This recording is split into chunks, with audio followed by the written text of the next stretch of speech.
gentleman with a blue shirt. Yeah. Thank you, Max Schröers, Börsenzeitung. My first question is also on the review. You said that it will include an assessment of the instruments used in the past, of the benefits and the risks.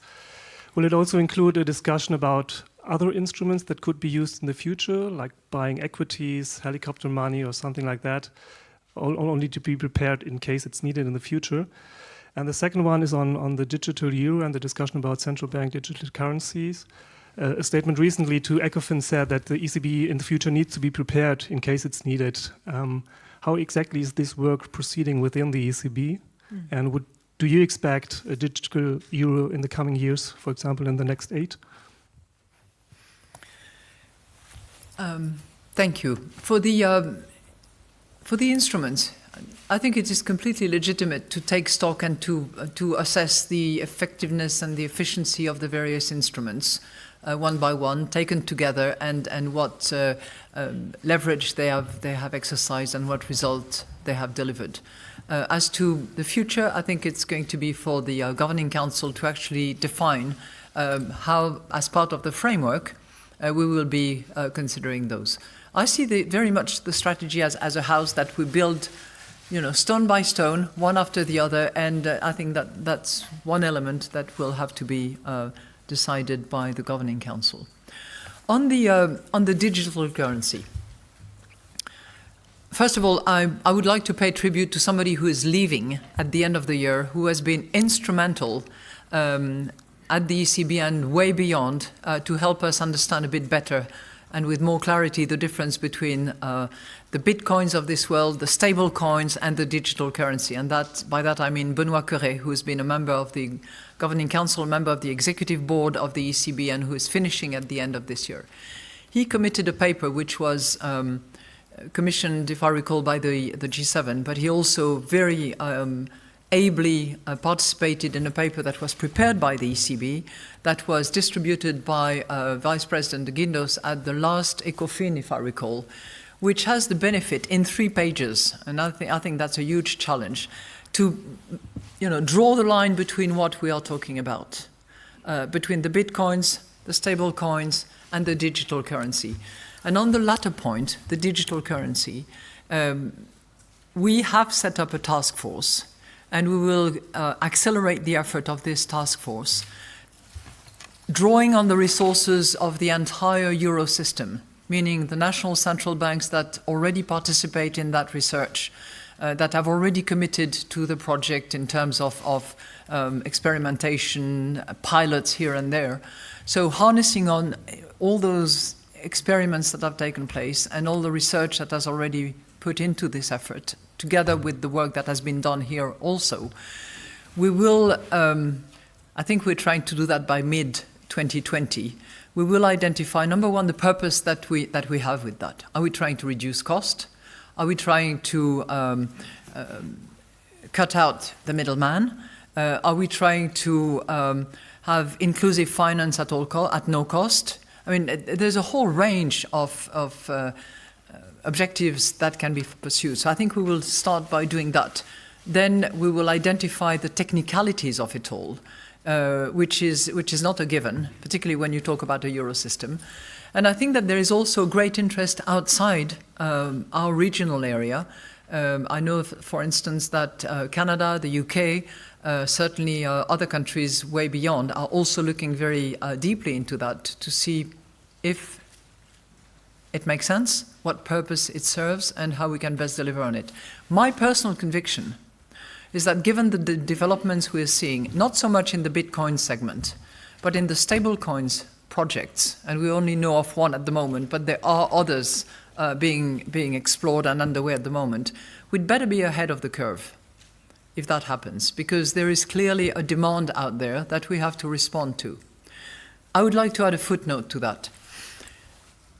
I think the benefit of the paper is that it also draws a line between this sort of glamorous central bank digital currency, much talked about and worth exploring, and the digital payment systems that we have and that exist. We have several items that are completely digitalized, that are not at the front end, and that the bank's clients do not perceive as being in operation, but where settlement and clearings are actually taking place instantly, thanks to the digital payment system that have been put in place, notably within the euro system. So on those digital euro systems that exist, some of which need a better take-up by some of the members of the system, I will continue to push, because I think we have something which is really worth developing and encouraging. And I'm talking here about TIPS and PEPs and all those acronyms that I should not be using, but I don't know what they stand for. All I know is that they deliver in digital terms the operations of clearing and settling, sometimes in one single operation. Thank you. Mr. Siakantaris.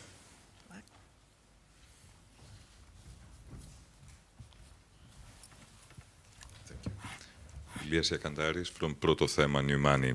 Madam President, the ECB is running a very accommodative policy, despite the fact that the Eurozone unemployment rate has gone back down to pre-crisis levels. What does this suggest about the magnitude of the output gap in the Eurozone? And what are the specific signposts that the Governing Council is looking for in order to gauge the amount of the remaining slack? And if you allow me a question on Greece. Greece is delivering above average growth for years now, and quite high primary surpluses. However, and it has re-established market access. However, the problem is that it's still hampered by bailout era restrictions. I'm referring to not directly participating in QE or the ceilings in banking portfolios of Greek bonds. Do you think that there is something that the European Central Bank could do in order to transmit its impulse to the Greek banking system and, in a way, increase bank lending faster? Thank you. On your first point, and concerning the use of our various instruments in order to deliver on our mandate, we have one objective, and that's price stability as defined under the strategy as it stands today. So that's the goal, that's the aim, and that's what we're pursuing. I wouldn't venture too much into this theory of the output gap, how much slack there is, how much slack there is not. And, you know, informed by good discussions that I've had with colleagues on the other side of the Atlantic, including at the Fed, they had, I mean, they now say actually that they had strongly underestimated the slack of the employment market. And at 7.5%, do we still have some? My hunch is that we do. But I would not guess estimate on that particular front. I think we tend to get it more often wrong than right. And that's not passing our judgment on the forecasting ability of the ECB, because I think that we do actually have more trust in our forecast. On Greece, well, first of all, I would like to compliment Greece. Greece has been a long story for me in other capacities, and I'm really delighted to see the progress and to see the recovery and to see the results. It's very impressive, both on growth and on the primary surplus. And I had my views on that. Don't need to repeat them.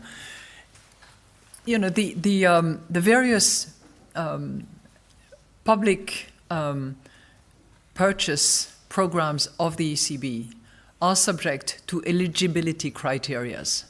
And they're also for the benefit of the entire euro system and all people in the euro area. So my guess is that as soon as Greece reaches those eligibility criteria, it will become eligible instantly to those programs. Until such time, we have to respect the eligibility criteria and we have to play by the rules. Mr. Brack?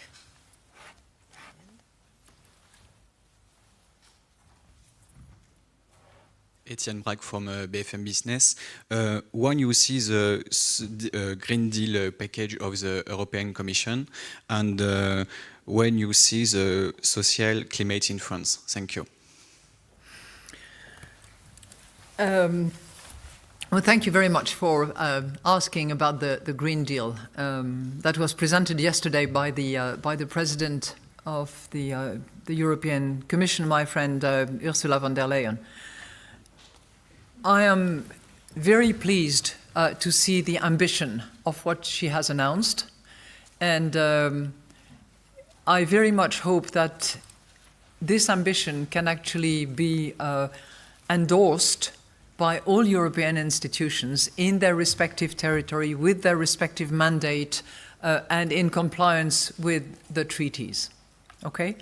So what it means is that in our strategic review, we will take up climate change, we will take up the fight that is taken up by the European Commission and I hope other European institutions, and see where and how we can participate in that particular endeavor. But you know, I'm only sorry about one thing. I was hoping yesterday morning that the taxonomy was a done deal. And unfortunately, the Coreper, as I understand, has not found an agreement yet on taxonomy, which would be extremely helpful for us. That's a call to them to find an agreement. You know, I'm not commenting on any particular country. You will appreciate that. But, you know, when we say that we want to deliver on our mandate, we also know that monetary policy is going to be supported and boosted by other policies, amongst which the structural reforms that will improve productivity, that will improve growth, creation of employment, certainty of the economic players. So in that respect, clearly reforms are a necessary component of addressing the future. Ms. Mastrobuoni?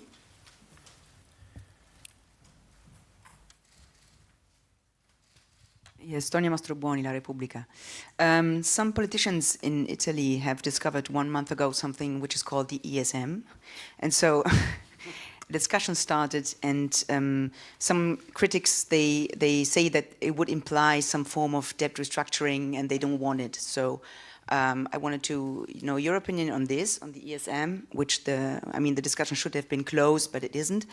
And the second question is on the banking union, because there it has been Olaf Scholz that has restarted a discussion again on the third pillar, so-called, on the scheme of the deposit scheme. But there's still a big discussion going on how sovereign bonds should be considered in the balance sheets. And so, but now even the Bank of Italy is open to the possibility to limit them in the balance sheets. Or, but I wanted only also to know if you are okay with the hypothesis to consider them not neutral in the balance sheets of the banks. Thank you.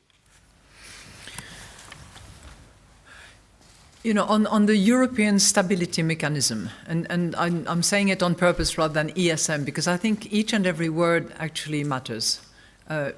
It's about stability. It's a mechanism that is that would be in place if completed and if embedded in the treaty, and it's European. So it's nothing that is intended to disrupt, to damage, or to hurt any particular member of the euro area.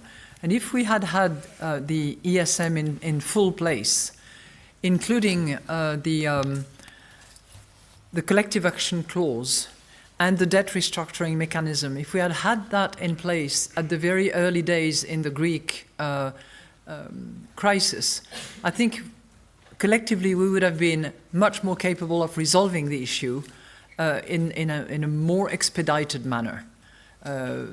The debt restructuring process that it took, as far as Greece was concerned, was difficult, took much longer than I think it would have with the ESM. We can't rewrite history, and it's a counterfactual that I'm using here, but clearly having rules established, having CACs, the collective action clause, that are intended to avoid the behavior of some very toxic creditors, as I have seen them acting in other countries, I think is beneficial to any country that finds itself in a difficult position. And to assume that it's intended to target a particular country, I think is completely misguided. That's my view.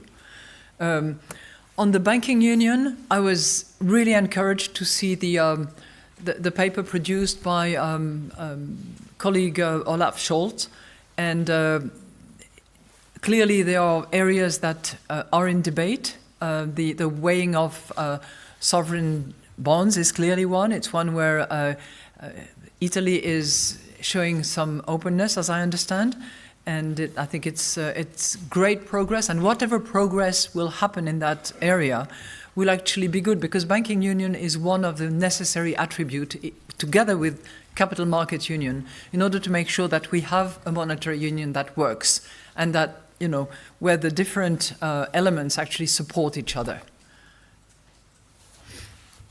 And we'll have the final question from Mr. Stumpf. Hi, I'm José Stumpf from Expansión. I would like to know if the Governing Council has discussed at all the limits of the APP program in this meeting, or if it is planning to do it so in a near future, or it is something more for the strategic review. Thank you very much. You only have one question? Yeah. Okay. Everybody has two. I was surprised. Because Monza is very quick. No, we have not discussed it. Voila. So thank you very much, and I'll see you next year. So happy holidays, Merry Christmas, and whatever you celebrate, I hope you are happy and making other people around you happy.